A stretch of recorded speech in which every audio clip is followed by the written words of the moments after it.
इसमें क्या बताया, ज्यादा नहीं लेंगे, थोड़ा सा लेंगे, इसमें समय अभाव, कम समय का अभाव है। इस प्रकार चारों मठों में तो ऋग यजु ये आदि चार, या ऋग्वेद, यजुर्वेद, सामवेद और अथर्ववेद, ये चार वेद बताए गए हैं। ऊर्ध्व आमनाय सुमेरु पीठ के लिए निर्धारित वेद सूक्ष्म वेद, यानी इस ये जो पुस्तक लिखी है मठामनाय महानुशासनम में, इसके 42 नंबर श्लोक में सूक्ष्म वेद का जिक्र है। अनुवाद करता समझ नहीं पाया। ऊर्ध्वामनाय सुमेरु पीठ के लिए निर्धारित वेद सूक्ष्म वेद, श्लोक नंबर 42 में चारों वेदों के अतिरिक्त इस नाम का कोई वेद सनातनी जगत में नहीं है। अब कहने का भाव यह है,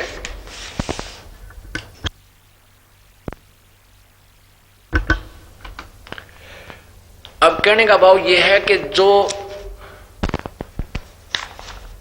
आदि शंकराचार्य जी ने जो रचना की है, जो ग्रंथ लिखे, उनको भी हम अच्छी तरह नहीं समझ सके। ये कहता अनुवादक कि पांचवा वेद की तो हमारी इसमें सूक्ष्म वेद कोई हमने नहीं देखा आज तक।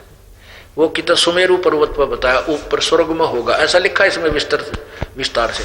तो पुण्यात्माओं, अभी तक हम अपने सदग्रंथों से भी परिचित नहीं हैं, तो हमारे पास भक्ति भी सुचारू नहीं है। अब देखिएगा इसी मठामनाय अनुशासनम, इस पुस्तक के 33 पृष्ठ पे है। प्रत्येक मठ के न्यारे न्यारे मंत्र, न्यारे न्यारे भगवान और देवता। शारदा पीठ आमनाय, इसके देवता हैं सिद्धेश्वर और देवी है भद्रकाली। बस ज्यादा नहीं पढ़ेंगे, हम इतना ही बताएंगे। आगे देखो, और इनका महावाक्य है, इनका महावाक्य तत्वमसी, इसका ये जाप करते हैं। और ये कहां से लिया है इन्होंने? छंदोग्य उपनिषद से। ये महावाक्य छंदोग्य उपनिषद लिया है, वेदों से नहीं। अब यहां देखिएगा, इसका नाम जाप करना चाहिए इस तरह से। अब आगे देखिए, गोवर्धन मठामनाय, गोवर्धन पीठ के जो महापुरुष हैं उनके लिए कौन सा मंत्र है, कौन भगवान है उनका? उनका भगवान जगन्नाथ है और देवी विमला है। ये इनकी पूज्य है। जगन्नाथ कहो चाहे विष्णु कहो नारायण कहो, एक ही बात है। विमला ये लक्ष्मी जी। और इनका महावाक्य है प्रज्ञानम ब्रह्म। ये ऐत्रेय उपनिषद से लिया है, ना कि वेदों से। ये महावाक्य है ब्रह्म ज्ञानम, प्रज्ञानम ब्रह्म, ऐत्रेय उपनिषद का 5 का 3 है। और इनका देखिएगा, इनका वेद है ऋग्वेद। शारदा, ये गोवर्धन पीठ वाले का वेद है ऋग्वेद, और इनका वेद है जो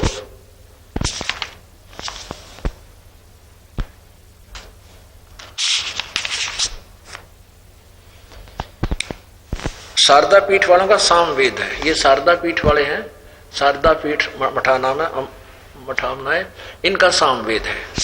और गोवर्धन वालों का है जो है, इनका है ऋग्वेद। अब तीसरा देखिएगा, ये ज्योतिर्मठामनाय में, ये ज्योतिष मठ है, इसका दूसरा नाम श्री मठ भी कहते हैं। यहां देखिएगा, इनके भगवान नारायण है यानी विष्णु जी, और देवी पूर्णगिरी है। अच्छा, यहां देखिएगा, इनका जो महावाक्य है जिसका ये मंत्र जाप करते हैं, अयम आत्मा ब्रह्म, ये मांडुक्य उपनिषद से दिया है, ना कि वेदों से। अयम आत्मा ब्रह्म है, यानी ये आत्मा ही, जीव ही ब्रह्म है, इनका ये कहना है। अथर्ववेद इनका वेद है।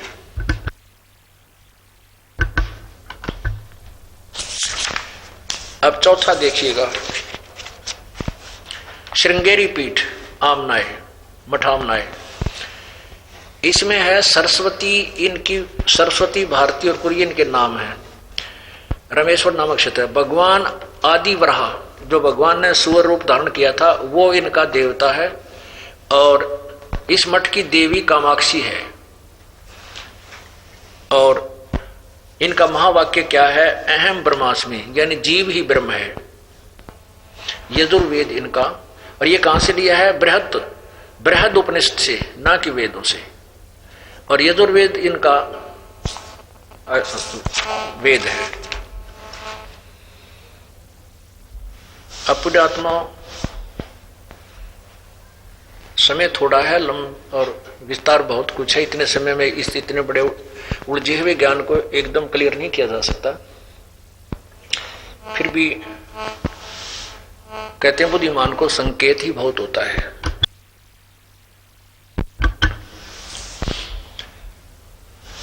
कबीर परमेश्वर ने कहा है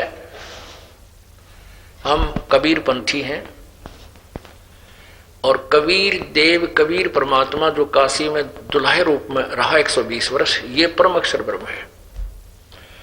उन्हीं का दिया हुआ ज्ञान इस दास के पास है, और उन्होंने आज से 600 वर्ष पहले अपने सौषम वेद में लिखा हुआ है। उन्होंने कहा अपनी वाणी में, 9 मन सूत उड़ जिया, 9 मन सूत उड़ जिया, और ऋषि रहे झकमार, और सतगुरु ऐसा सुलझा दे, उलझे न दूजी बार। सतगुरु माने तत्वदर्शी संत, ऐसा सुलझा देगा इस ज्ञान को, दोबारा नहीं उलझ सकता। अब आपको एक बहुत सुप्रसिद्ध महर्षि के बारे में जानकारी देते हैं, जिनका बहुत बोलबाला हो रहा था,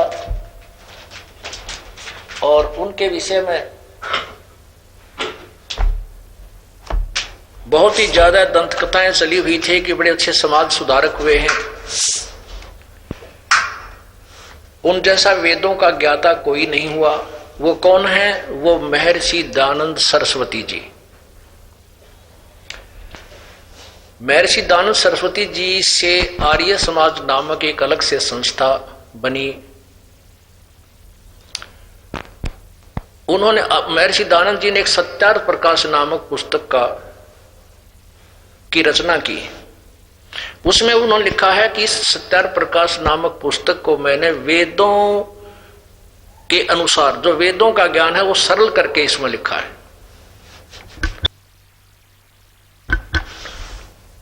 ये देखिएगा सत्यार्थ प्रकाश, ये महर्षि दयानंद सरस्वती कृत। यहां देखिएगा ये कहां से प्रकाशित है। अथ सत्यार्थ प्रकाश है, वेद आदि विविध सद शास्त्र सत प्रमाण है। कहते हैं वेद आदि सभी सदशास्त्रों के प्रमाण से इसको बनाया गया है। किसने? श्रीमद परमहंस परिव्रजाचार्य आचार्य महर्षि दयानंद सरस्वती स्वामी विरचित है, इन्होंने रचा है। प्रकाशक हैं वैदिक यति मंडल दयानंद मठ दीनानगर पंजाब। और छापा किसने है? मुद्रक हैं आचार्य प्रिंटिंग प्रेस, दयानंद मठ गोहाना मार्ग रोहतक से ये छपा है। इसको पहले हम इसके विषय में महर्षि जी के बारे में आपको, जो इस समाज सुधारक के रूप में बड़े प्रसिद्ध हैं,